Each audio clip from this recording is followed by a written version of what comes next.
In this lecture, we're going to briefly discuss Python and its advantages in an overview, and then we'll show you how to install Python onto your computer.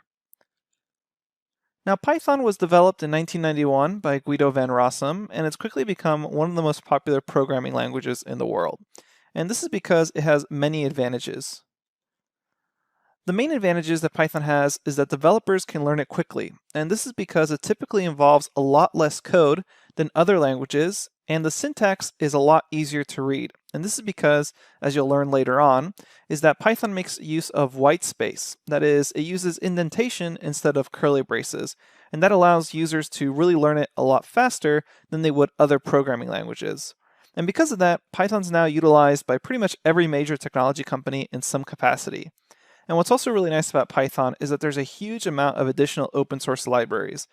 That's basically to say, if you want to perform a particular task in Python, maybe you want to create PDFs in Python, send an email in Python, work with images, do data analysis, create a website, there's additional frameworks and libraries available to you that are open source that people have created that allow you to do those things.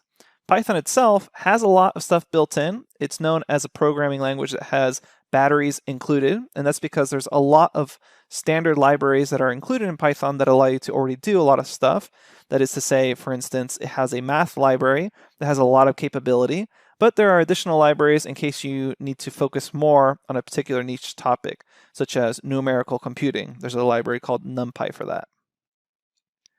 So to actually look at all these advantages and start learning Python, we need to install it. And we're going to install Python using the free Anaconda distribution.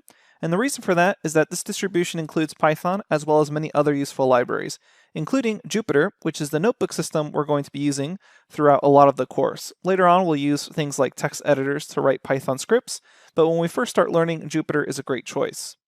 Now, Anaconda, another reason we choose it is that it can be easily installed onto any major operating system, such as Windows, macOS, or Linux. One thing I do want to point out before we jump to the actual Anaconda download website is that because Anaconda includes a lot of these other libraries, there's also a miniature version of Anaconda, which is Miniconda, which is a lot smaller. So in case you don't have enough room on your computer for the full Anaconda installation, there's also Miniconda, and we'll be showing you how to work with that right after we show you the main Anaconda setup. So it is recommended that you use the full Anaconda, but just in case you don't have a fast internet connection or you don't have enough space on your computer, you can always use Miniconda.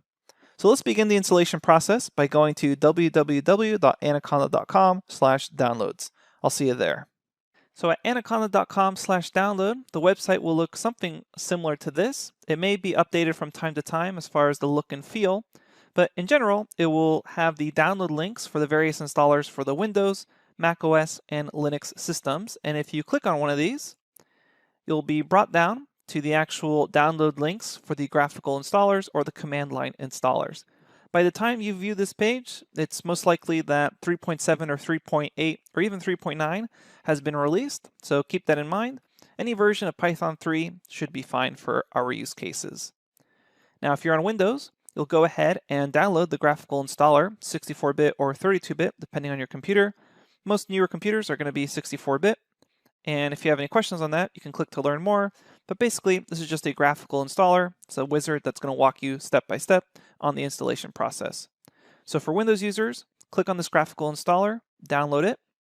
If you're on macOS, click on this graphical installer and download it. And then if you're on Linux, you'll be clicking on this installer and downloading it. Keep in mind that Linux users have a command line installer, and you'll have to type commands that we'll show you in just a second. Once you've decided which version you're going to download, scroll down a little bit and click here where it says how to install Anaconda. And depending on what operating system you're currently on, it will take you to one of these three pages. Here you can see installing on Windows, and it has step-by-step instructions for installing. The graphical installers are really quite straightforward. You just select the defaults, hit next, and follow along with these step-by-step instructions. You don't need to worry about number 2 as far as verifying the data integrity. If you're on macOS, it's basically the same thing. If you click on that link on how to install, it will guide you through the graphical installation process for macOS. Again, step-by-step process, pretty straightforward. Just hit continue on all the screens. If you're on Linux, it's going to be slightly different. What you need to do is you'll be downloading a .sh file, and then at your command line or terminal, you'll be running this following command: bash, and then right here, downloads Anaconda 3, and then whatever version you happen to be clicking on. Basically just copy and paste this command into your terminal. A quick note for Windows users, and this is a pretty important one: you'll eventually have a screen that looks like this saying Advanced Installation Options, and you can choose whether or not you want to add Anaconda to your path environment variable. Anaconda themselves recommends to not add Anaconda as a path environment variable, since this can interfere with other software. Typically what it's going to interfere with is previous downloads of Python. However, since this is probably your first download of Python, we actually highly recommend that you do add Anaconda to your path environment variable. This will allow you to call Conda-specific commands directly at your command line. Again, for Windows users, we do recommend that you add Anaconda to your path environment variable. When you click on it, you'll notice that it says not recommended. It'll highlight in red. Go ahead and click on it anyways, and then hit install. Now, as we previously mentioned, these graphical installation files include Anaconda, Python, and many other libraries in this distribution. So you'll notice that it's actually quite a large file. It's about half a gigabyte. Depending on your internet connection or the space available on your computer, you may not want to actually download and install all these libraries. Instead, you probably just want the basics of Python. For that use case, you can look for conda.io/miniconda-html, or just Google search for miniconda, and it will take you to the miniconda links for the installers. And it's basically the exact same thing, except it's a much smaller file, and it doesn't include a variety of the libraries, which you don't really need to worry about. So there's one for Windows, Mac OS, and Linux. So if you're interested in a much smaller file download, you can use those installers as well.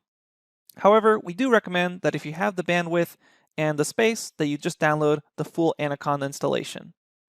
Once you've successfully downloaded and gone through the installation steps for Anaconda, you should be able to search your computer for Anaconda Navigator. This is a desktop app that allows you to quickly launch Jupyter Notebooks. So go ahead and confirm your installation by clicking on Anaconda Navigator. It will load up, and eventually you'll see something that looks like this, with little quick dashboards that allow you to launch different development environments. There's the Jupyter Notebook, our main development environment. There's the Qt Console, Spider, another integrated development environment. There's also other things like GlueViz, Jupyter Lab, and even RStudio. If you decide to later on learn R, you can install that as well, with just a click of a button. But we're going to be using the Anaconda Navigator to quickly launch Jupyter Notebooks. So now that we have Anaconda and Python installed on your computer, you should be able to open up the Anaconda Navigator. Up next, we'll discuss how to actually run Python code, either as a script at the command line or using the Jupyter Notebook.